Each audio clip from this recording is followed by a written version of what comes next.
Hello bachcho, let's see the question, and the question says that in an examination hall there are 4 rows of chairs. Each row has 8 chairs one behind the other.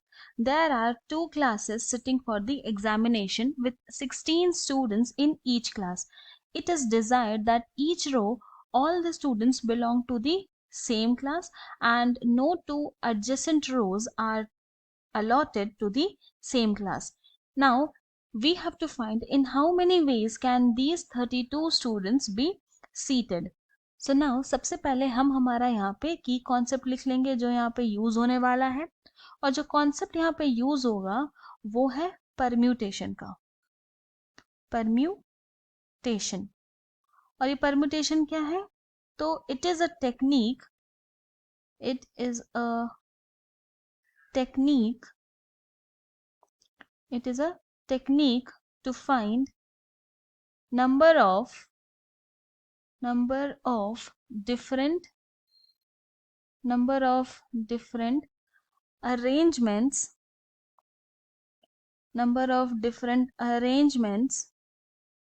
when order of arrangements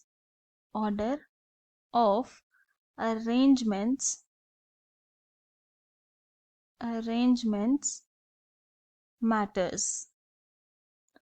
और formula use कर सकते हैं permutation का, N P R equal to N factorial divided by N minus R factorial.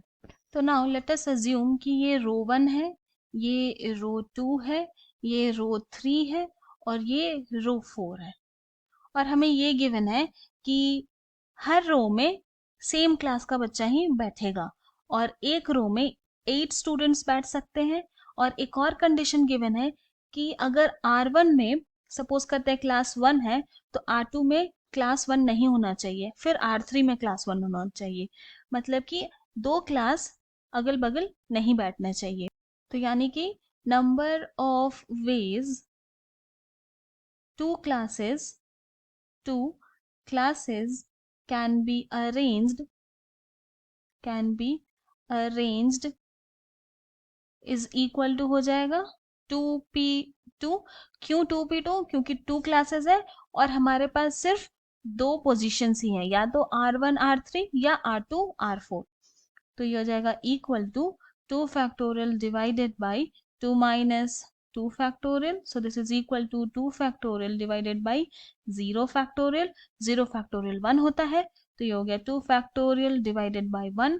Now 2 factorial को लिख सकते हैं 2 multiplied by 1 which is equal to 2।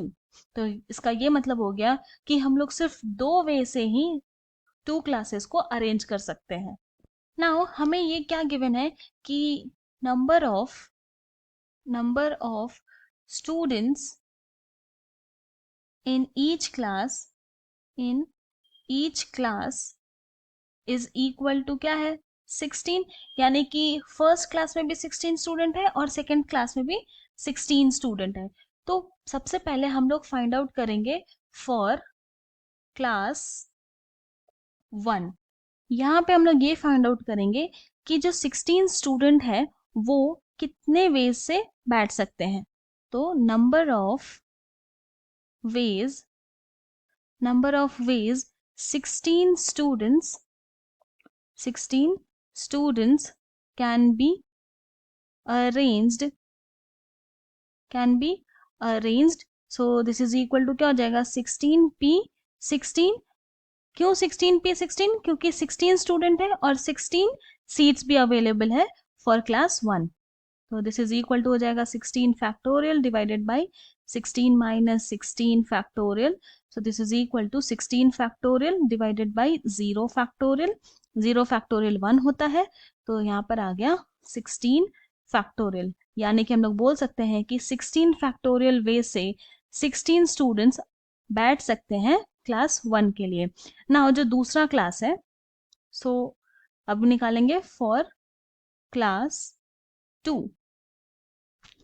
तो यहाँ पे क्या होगा? यहाँ पे भी 16 स्टूडेंट्स गिवन है, तो नंबर ऑफ वेज 16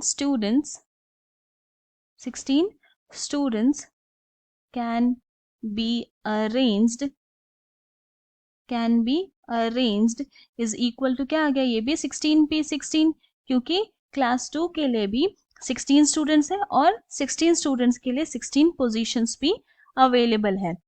तो अब यहाँ पर 16p16 को लिख सकते हैं 16 factorial divided by 16 minus 16 factorial, so this is equal to 16 factorial divided by 0 factorial, 0 factorial 1 होता है, तो ये आ गया 16 फैक्टोरियल। यानी कि हम लोग ये भी बोल सकते हैं कि दोनों ही क्लास के लिए, फॉर क्लास 1 एंड क्लास 2, जो नंबर ऑफ वेज 16 स्टूडेंट्स के अरेंजमेंट के लिए है वो 16 फैक्टोरियल है। तो अब क्या करेंगे, टोटल नंबर ऑफ अरेंजमेंट्स निकालेंगे। तो total number of arrangements, total number of arrangements of 32 students, क्योंकि 16 प्लस 16 32 होगा, तो 32 स्टूडेंट्स इज इक्वल टू हो जाएगा 2 multiplied by 16 factorial multiplied by 16 factorial, और यही हमारा रिक्वायर्ड अरेंजमेंट है। सो देयरफॉर हम लोग ये बोल सकते हैं कि required number of arrangements are 2 multiplied by 16 factorial multiplied by 16 factorial, और यही हमारा फाइनल सोल्यूशन है। I hope you have understood it well. Thank you and best of luck.